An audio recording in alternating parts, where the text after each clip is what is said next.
Alright guys, so I wanted to get another video out. It's been a while since I've done a gun video, and I thought today I would do one about some of my favorite hand cannons. These are the bigger bore handguns that I have in my collection, some of them anyway. And most people are kind of interested in big bores and how they shoot, how they look, how they feel, and all of that stuff. And here's a few of mine. We have 3 handguns here, 2 from Smith & Wesson and 1 from Ruger, in 3 different calibers. And I guess I'll start with the smallest caliber first, and that would be the .44 Magnum. That would be this one here. It's a Smith & Wesson 629 Classic, and it's quite a powerful revolver. Probably most people have some experience with the .44 Magnum. It's a relatively popular round. Lots of people have experience with it. Most people with enough practice can learn to master the .44 Magnum as far as target or hunting practice. It's a very versatile caliber. Good for hunting, good for target work.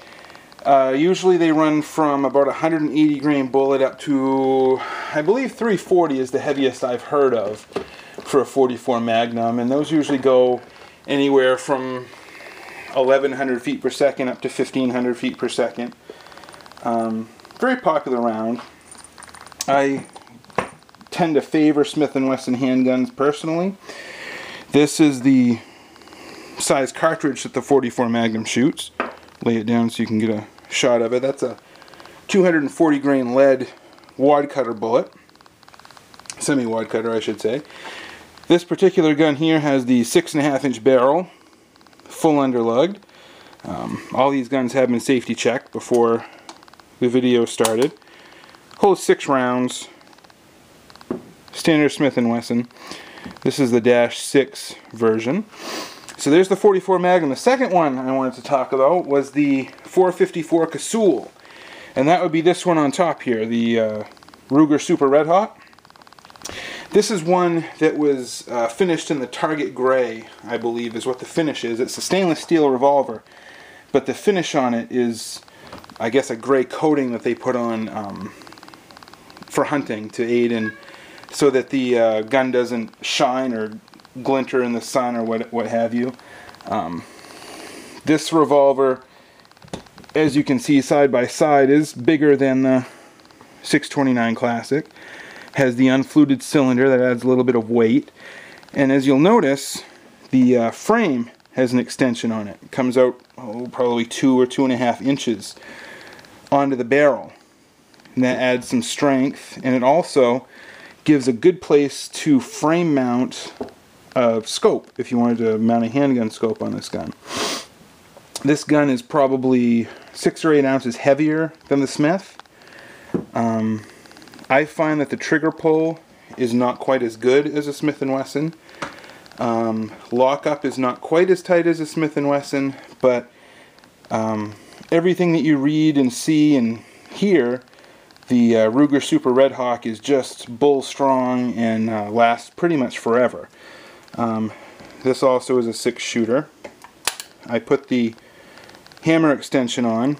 I did have a scope on this at one time, and this just helps in cocking the revolver single action when you have a scope hanging over the hammer. So there's the .454 Casull. This is a step up in power from the .44 Magnum. Basically it's a magnumized version of the .45 Colt round. This one here is a hand load that I did. It's a 360 grain flat nose, and those will come out at probably 1500 feet per second or so. So it's a pretty significant step up from the .44 Magnum. The recoil, again, is a pretty significant step up from the .44 Magnum. It's quite a bit stiffer. It's a lot faster recoil.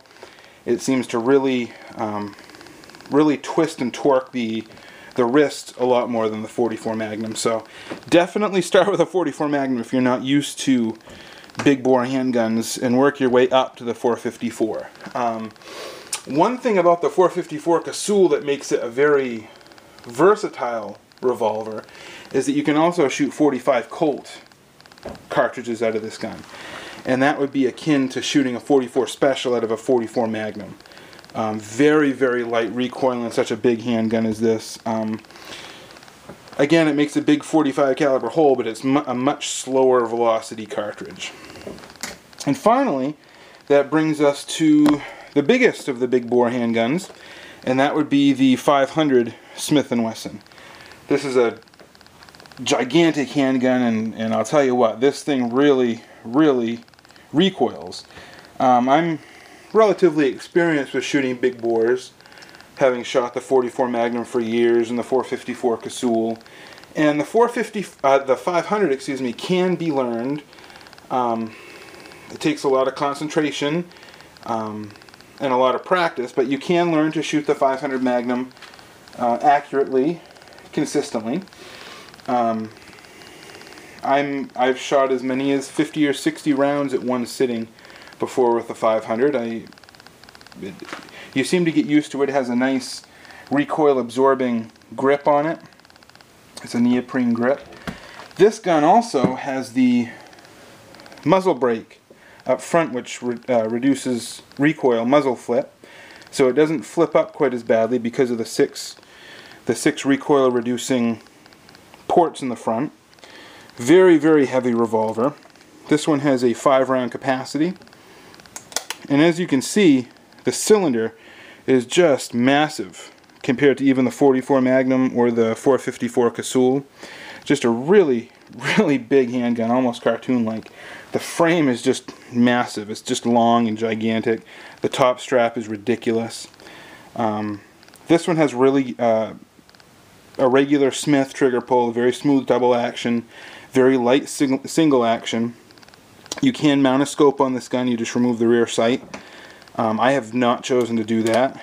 The trigger pull, very, very light, double action, very smooth, very large gun. Now this is the cartridge that we're talking about here. This is one that I load myself. It's a 700 grain flat nose. As you can see, it's a pretty substantial round. The lead travels down into the case that far. It's around 1.25 inches long. And these come out the muzzle at about between 11 and 1150 feet per second. Very substantial round. It fills up the entire cylinder. It goes just to the end, barely clears the back of the chamber of the barrel as the cylinder revolves. You need to have a very strong crimp on these rounds, because if you have any bullet pull at all, it will tie up the cylinder, won't allow it to rotate. So as comparison, you can see it next to the 44 Magnum 240 grain, which most people have become familiar with and grown up around, and the 454 Casull.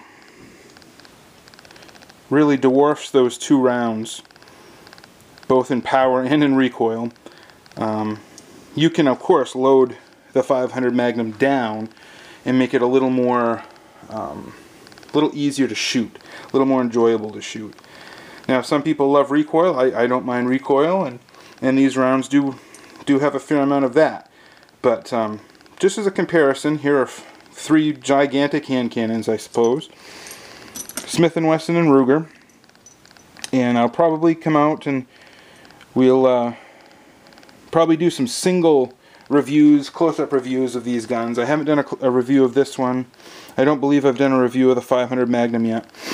But we'll get to those. I just wanted to get another gun review out. It's been a few months since I've done one, so I got to get a little more busy. At any rate, thanks for watching and have a great day.